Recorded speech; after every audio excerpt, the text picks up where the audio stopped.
সবাইকে স্বাগত। আশা করি আপনারা সকলে ভালো আছেন। আপনাদের পরীক্ষাটি এমসিকিউ হবে। আপনারা অনেকেই জানেন, আবার অনেকেই জানেন না। আমি বলে রাখি আপনাদের পরীক্ষাটি এমসিকিউ হবে। আজকে একটি এমসিকিউ পরীক্ষার মডেল টেস্ট নিয়ে এসেছি। ইনশাআল্লাহ এই মডেল টেস্ট থেকে 25 থেকে 30 নাম্বার আপনি অনায়াসে কমন পাবেন। শুধু কষ্ট করে একটু সময় নিয়ে সম্পূর্ণ ভিডিওটা দেখেন, আপনি পরীক্ষায় পাস করতে পারবেন। আমি দেখিয়ে দিব কোন কোন বিষয়, কোন কোন টপিক থেকে প্রশ্ন আসবে। সম্পূর্ণ ভিডিওটা দেখেন। আপনারা অনেকেই পরীক্ষা উত্তীর্ণ হতে পারেন না, কারণ একটি পরীক্ষার প্রশ্ন প্যাটার্ন বোঝেন না, কোন কোন টপিক থেকে প্রশ্ন আসবে সেটা বোঝেন না, কোন কোন বিষয় থেকে প্রশ্ন আসবে, কোন কোন বিষয় টপিক থেকে প্রশ্ন পড়তে হবে সেটা বোঝেন না বলেই কিন্তু পরীক্ষা উত্তীর্ণ হতে পারেন না। আপনাদের পরীক্ষাটি এমসিকিউ হবে। যেমন এখানে রয়েছে সুশিক্ষিত লোকই মাত্র স্বশিক্ষিত উক্তিটি কার। মনে করেন সঠিক উত্তর হচ্ছে প্রমোদ চৌধুরী। এখানে 4টা অপশন থেকে সঠিক উত্তর হচ্ছে ডি। তাহলে ডি নাম্বারটা আপনারা ভরাট করতে হবে। আমার কথা বুঝতে পারছেন? যারা প্রত্যেকটি প্রশ্নের, অর্থাৎ যদি এখানে 60 নম্বরের পরীক্ষা হয়, যদি আপনারা 40 পান, কমপক্ষে 45 পান, তাহলে পরীক্ষা উত্তীর্ণ হবেন। আবার যদি 80 মার্কের পরীক্ষা হয়, যদি আপনি 60 মার্ক পান অথবা 65 মার্ক পান, তাহলে আপনি পরীক্ষা উত্তীর্ণ হবেন। ঠিক আছে? তাই বলে রাখি, আপনাদের সর্বপ্রথম প্রয়োজন একটি ভালো সাজেশন। আমরা আপনাদের জন্য একদম শর্ট করে চূড়ান্ত সাজেশন তৈরি করেছি। পরীক্ষার প্রশ্ন প্যাটার্ন যেমন থাকবে সেম প্যাটার্নে আমরা একটি চূড়ান্ত সাজেশন তৈরি করেছি। সাজেশনটি নিতে স্ক্রিনে দেওয়া হোয়াটসঅ্যাপ নাম্বার রয়েছে, ইমো নাম্বার রয়েছে। দুটোর মধ্যে যে কোনো একটি মেসেজ করে সাজেশনটি সংগ্রহ করুন। সাজেশনের মূল্য 100 টাকা। আমি বলি অবশ্যই প্রত্যেকে আমাদের সাজেশনটি সংগ্রহ করবেন, আপনি পরীক্ষায় পাস করবেন। যারা বিভিন্ন চাকরির কারণে, কাজের কারণে অথবা পড়ালেখা একটু বুঝেন, কম সময় পান না, তারা অবশ্যই আমাদের এই শর্ট সাজেশনটি সংগ্রহ করে শুধু A to Z পড়ে যাবেন। পরীক্ষা দিতে গেলে আপনি উত্তীর্ণ হয়ে যাবেন ইনশাল্লাহ। তাই বলে রাখি, প্রত্যেকে 100 টাকার বিনিময় হলো। স্ক্রিনে দেওয়া হোয়াটসঅ্যাপ নম্বর রয়েছে, ইমো নাম্বার রয়েছে। দুটোর মধ্যে যে কোনো একটি মেসেজ করে সাজেশনটি সংগ্রহ করুন। আমি মূল প্রশ্ন প্যাটার্নে চলে যাচ্ছি। এখানে সর্বপ্রথম রয়েছে সুশিক্ষিত লোকই মাত্র স্বশিক্ষিত উক্তিটি কার। সঠিক উত্তর হচ্ছে প্রমোদ চৌধুরী। আমরা জানি প্রত্যেকটি পরীক্ষায় বাংলা, ইংরেজি, গণিত, সাধারণ জ্ঞান থেকে কিন্তু পরীক্ষায় প্রশ্ন আসে। ঠিক আছে? এমনভাবে কিন্তু আমরা যে প্রশ্ন উত্তরগুলো নিয়েছি খুবই গুরুত্বপূর্ণ। হ্যাঁ, যেমন 3 নম্বরে রয়েছে উপযুক্ত শব্দটির অর্থ কী। সঠিক উত্তর হচ্ছে উপরের উল্লেখিত। এখানে বিপরীত শব্দ, সমার্থক শব্দ, ট্রান্সলেট থেকে অবশ্যই প্রশ্ন থাকবে। ঠিক আছে? কোন ভাষার শব্দ, ভাষা থেকে একটি প্রশ্ন থাকবে। হ্যাঁ, তারপরে রয়েছে অপরিণত অর্থে কাঁচা শব্দের ব্যবহার কোনটি। কাঁচা বয়স। মাথা দেওয়া শব্দটির অর্থ কী। দায়িত্ব গ্রহণ। হ্যাঁ, বুঝতে হবে কিন্তু আমাদের সাজেশনের প্রত্যেকটি প্রশ্নের ব্যাখ্যা ও সমাধান সহ পেয়ে যাবেন। ঠিক আছে? কবিতা শব্দের বহু বচন কোনটি। সঠিক উত্তর হচ্ছে কবিতা গুচ্ছ। সন্ধি বিচ্ছেদ থেকে অবশ্যই একটি প্রশ্ন থাকবেই। ঠিক আছে? অবশ্যই একটি প্রশ্ন থাকবে। শুদ্ধ বানান থেকে অবশ্যই থাকবে। ছন্দনাম থেকে অবশ্যই থাকবে। যেমন 18 নম্বর রয়েছে বীরবল।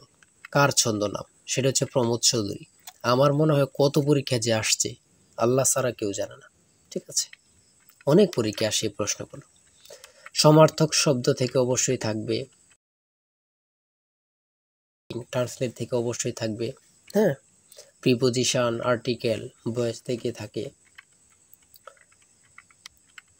বিভিন্ন নাউন থেকে অবশ্যই প্রশ্ন থাকবে। ঠিক আছে?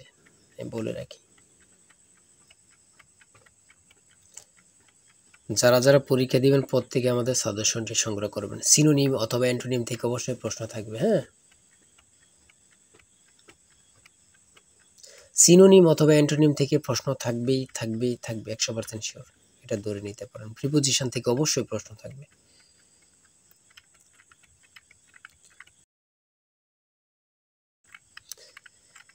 বাংলাদেশের সুপ্রিম কোর্ট মোট কয়টি বিভাগে অথবা বিভাগ নিয়ে গঠিত। সঠিক উত্তর হচ্ছে 2টি।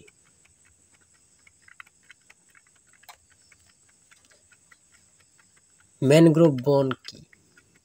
সেটা হচ্ছে উপকূলীয় বন। খুবই গুরুত্বপূর্ণ। বাংলাদেশকে স্বীকৃতি দানকারী প্রথম আরব দেশ কোনটি? খুবই গুরুত্বপূর্ণ। ইরাক। আয়তনে বাংলাদেশের বড় জেলা কোনটি?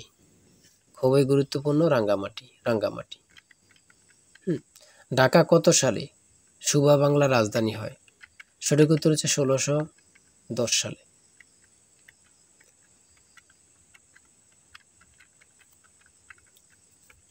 স্বাধীন বাংলাদেশে এ পর্যন্ত কতটি আদমশুমারি অনুষ্ঠিত হয়েছে?